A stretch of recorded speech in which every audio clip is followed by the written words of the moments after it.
जय जगन्नाथ श्वेता किचन को स्वागत। आज चलंतु बनैबा पनीर मोमो। प्रथमे गोटे डो बनैबा। ता पई मैदा 2 कप, लूण हाफ चमच, रिफाइन ऑयल 2 चमच देई भल भाबरे मिसाई नेबा।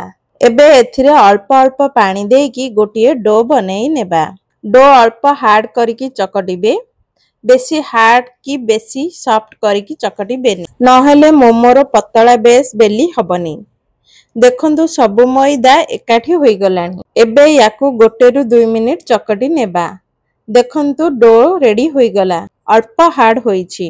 डो सुखी न जिबा पई अल्प ऑयल देई लगाई नेबा। एबे याकू गोटे बाउल सहायरे घोड़ेई 15 ରୁ 20 मिनिट जाए रखिबा। तापरे मोमोर स्टफिंग बनैबा। मोमोर स्टफिंग बनैबा पई गोटे पैन को गरम करिबा। रिफाइन ऑयल 2 चमच देबा। तापरे काटिकी रखिथिबा रसुण ओ कंचा लंका को देबा। अल्प भाजी नेबा। देखंतु मु एठी गाजर, कैप्सिकम, पियाज, पत्र कोबी को अल्प अल्प नेई छोट छोट करी काटी नेईची।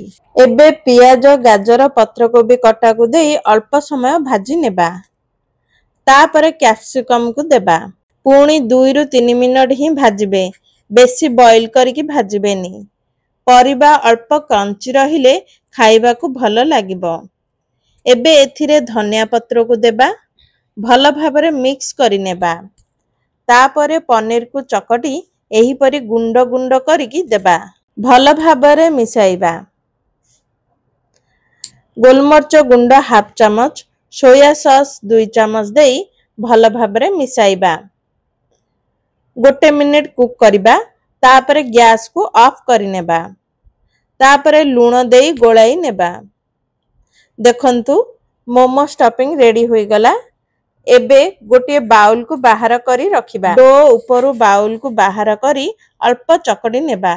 तापरे छोटो छोटो बॉल बनैबा पई छिंडेई नेबा। तापरे बॉल छोटो छोटो बनैबा पापुली सहायरे। तापरे मैदा बॉल गोटिए नेई अल्प मैदा देई पूरी परी बेली नेबा। किंतु पतला करिकी बेलिबा। देखंतु मु देखाई नउछि। एही परी पतला करिकी बेलिबे। सेंटर टी मोटा रखिबे, साइड जाक पतला रखिबे। एही परी सबु बेली नेबा। मैदा अल्प स्प्रेड करी मोमो कवर गुडिक रखिबे, नहेले परस्पर सह लागि जिवो। तापरे मोमो स्टफिंग को चामचरे नेई कवर ऊपर रखिबा। ता चारिपटे पानी लगाई नेबा। तापरे मोमोर शेप देबा। देखंतु गोटे साइड रो फोल्ड करी एपट सेपट फोल्ड करी नेबा। देखंतु किपरि शेप होईची। आउ गोटे शेप रो करिबा। सेही परी स्टफिंग को रखी मझिरु समान फोल्ड करी दुई पट एंड रे पानी लगाई जॉइंट करी प्रेस करी नेबा। आउ गोटे शेप रो करिबा। सेही परी स्टफिंग को रखी अधा पार्ट रे प्लेट बनाइबा। आउ अधा को समान भाबरे लगाई नेबा। भल भाबरे प्रेस करी देबा। आउ गोटे शेप रो करिबा। सेही परी स्टफिंग को रखी एही परी प्लेट एंड जाए बनाइबा। तापरे सबु प्लेट को सेंटर को आनिकी बंद करी देबा। देखंतु किपरि होईची। एही परी सबु शेप रो मोमो बनी जाईची। आपण पसंद अनुसार शेप देबे। तापरे स्टीम करिबा। मु एही परी सेटअप करिची। आपण इडली मेकर रे बा स्टीमर रे करि पारिबे। अल्प पानी देइछि। तापरे राइस कुकर रो जाली देइछि। ता ऊपरे ऑयल लगाइबा। मोमो गुडी को जाली ऊपरे रखि नेबा।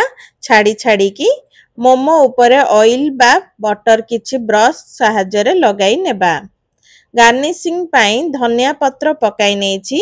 तापरे ऊपर को कवर करी नेछि। 10 ରୁ 12 मिनट स्टीम करिबा। तापरे कवर बाहर करिबा। देखंतु मोमो सबु ट्रांसपेरेंट देखा जाउची। एबे मोमो सबु प्लेट को बाहर करि नेबा। मोमो को मोमो चटनी, सेजवान सॉस, मेयोनीज सह खाई पारिबे। एही परी घरे बनांतु। किपरि लागिला कमेंट सेक्शन रे जणाइबे। वीडियोटी भल लागिले लाइक सह सब्सक्राइब करि नेबे। रहुछि धन्यवाद।